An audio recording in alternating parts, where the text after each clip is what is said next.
Alright, so I might as well start with my first claim story that I've experienced, and this is by far the worst experience I have ever had in all my years of doing Turo. I've never experienced anything like this. So long story short, I had a rental for my Jeep Wrangler. It was a one-day rental, last-minute rental. Guy was cool, picked it up. It's always known and always stated to the guests that you're not allowed to go off-roading because generally off-roading is not covered through insurance, and obviously that's not what these rental cars are for. Anyways, this guy rented my Jeep. He ended up going off-roading. Of course, I have GPS trackers in my vehicle, so I was actually able to see and capture exactly where he went, and it clearly showed that he went on trails.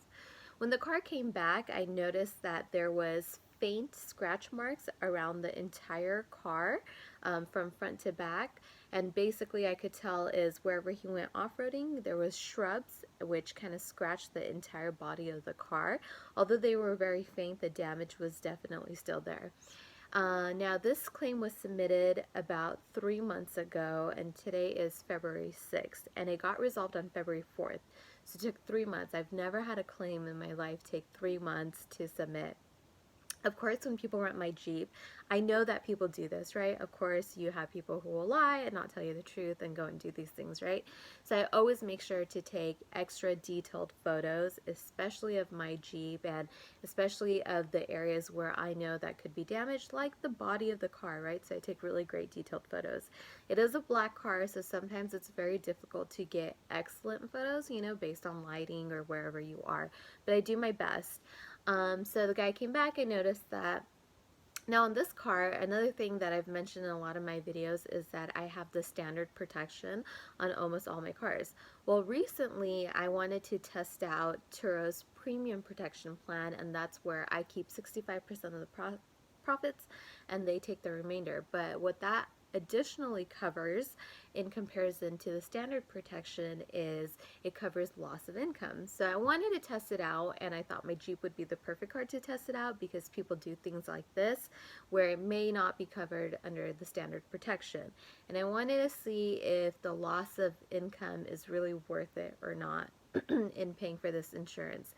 Now on that note, I haven't done it for long enough even as of right now to know if it's still really worth it, and I haven't had enough claims cycle through to really see the loss in income, so that I'm still figuring out. Anywho, so I submitted the claim. I had tons of photos, so photos was the least of my concerns. I knew, you have to submit your claim within 24 hours, which I did. They get back to you, let you know they're going to investigate the photos, so on and so forth. Anyways, so weeks go by, I get no response from my claims agent. I'm touching base almost every single day, no email response. Then once you get assigned a claims agent, they always have this link in their emails where you can schedule a call with them. If you want to ask them any questions, I went ahead and I scheduled a call with him. Literally no response, no phone call, no nothing, which was so crazy. Then Turo has a Turo Claims text support line, so you can text in, and those are, I think, a separate group of people who assist the claims team. So I started texting into the support line saying, hey, I'm looking to get an update on my claim because I'm not getting anything back from my claims agent, which is really bizarre. I mean, I was really wondering if he still worked for the company because that was just so weird that I was just not getting any response, like zilch. And so they would always respond back like, yes, we're so sorry, let us take a look into it, we'll reach out to your agent. They would do that, and I would still get nothing back. Now if you're a VIP host, you also have access to VIP email support. So I went ahead and I emailed them and I said, hey, can you guys help me out? I have this claim going on, this guy is just not getting back to me, I've never experienced anything like this is so crazy, it's starting to take up a lot of my time. Finally, like a month goes by and I finally hear back from this guy, and he's like, oh, I'm so sorry, let's go ahead and schedule a call for today. And I'm like, great, I'm on it. I respond within seconds. Yes, call me today, I'm available after 1 p.m. No phone call. Then I get an email from him the following day. Okay, great, I'll call you today after 1 p.m. I'm like, hey dude, real sly, that was from yesterday. Like, you miss the email and then you want to play it off like, oh, you're just seeing this email now. You're the one that emailed me the day before saying, hey, let's get on a call today. Anyways, he calls me, sounds super nervous on the phone, tells me that within 2 business days that everything will be settled, done, and taken care of. And mind you, like after this happens, like another, I think, month and a half to 2 months goes by, and the same exact pattern repeated itself. No emails. I kept continuing to follow up. I was hitting up text chat support, and they were trying to help. I was emailing VIP support, and they were trying to help, and just I could not get a response from this guy, and it was just so odd, you know?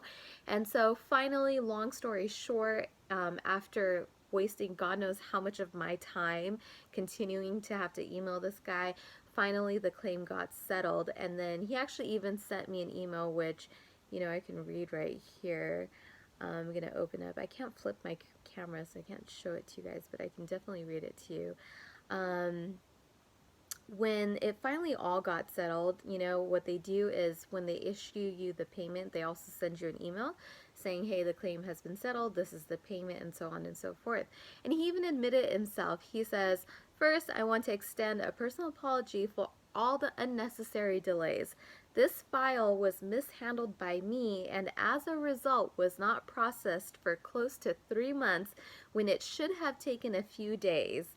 You have been extremely helpful and understanding throughout this process, and you're a valued Turo host. So we've added an additional $100 in travel credit to your account as a courtesy. And then it just goes on into saying sorry and hey, here's your payout. But it's like, oh my God, this is so crazy. Like, I don't care about stupid $100 travel credit. Like, you wasted so much of my time. Now, here's the even crazier part. All of that craziness and that delay and probably like over 100 follow-up emails and text messages and trying to get through to somebody, it was all for a $394.25 payout, which I think is just so crazy for what the damage was. But their argument was that in the photos, you know, you can't clearly see the before and after. And then also another thing is when they issue out a payment for the insurance, you have 45 days to file a supplement. And they say it in their email too that, you know, it's not unusual for the payment to come out lower than what the actual repairs might be, but that's why they have a supplement process where basically your shop can file what the remainder of the amount looks like and the reasoning for it, and then they'll go ahead and supplement that, which that all in itself is a whole nother process too. But you know, usually it's like, okay, I understand there's a supplement, and they probably have a strategy of how they only pay out X amount or maybe a certain percentage until they get a supplement for the remainder of the amount or whatever it might be, right? Because they operate like an insurance agency, even though they say that they're not, they are. But the thing is, once they issue, if they can issue that initial payment quickly, then you can really start working on those repairs and get your cars fixed and get them out. But when they take 3 months just to get you that initial payment, I mean, how are you, unless you're trying to come out of pocket, you know, this was a small damage, but I have cars that have had $15,000 in damages, $10,000 in damages, you know, and I'm not coming out of pocket for that until I know for sure that they're going to pay out on that, you know, and you never know. And that's the thing with them, is that things have really changed lately to where I feel insecure about, even though I know I have full coverage insurance, I just don't know what they're going to pull out of the woodworks, like, hey, this might not be covered because of this. So until I know that it's going to be covered, I'm not putting my car in the shop and coming out of pocket with it until they give me that initial payment. So this was one instance that was really crazy. I haven't even gone through the supplement process. I mean, it's such a small amount of money, but the hassle and the pain of dealing with this was so crazy, and they had absolutely zero explanation as to why this was the case and why this all took so long. And you know, I know more or less where I stand as a host on the platform because of how much money I bring in, and I know for sure I'm in the top 1%, and I mean the top of the 1%. So for them to treat such a valued host, as they say, in this manner, it just tells me that whatever is going on their end, their management of all this, or whoever is training them, I mean, their whole system is super broken at the moment, and I hope they figure it out. So here's a claim story for you guys, and I hope none of you guys ever have to experience this.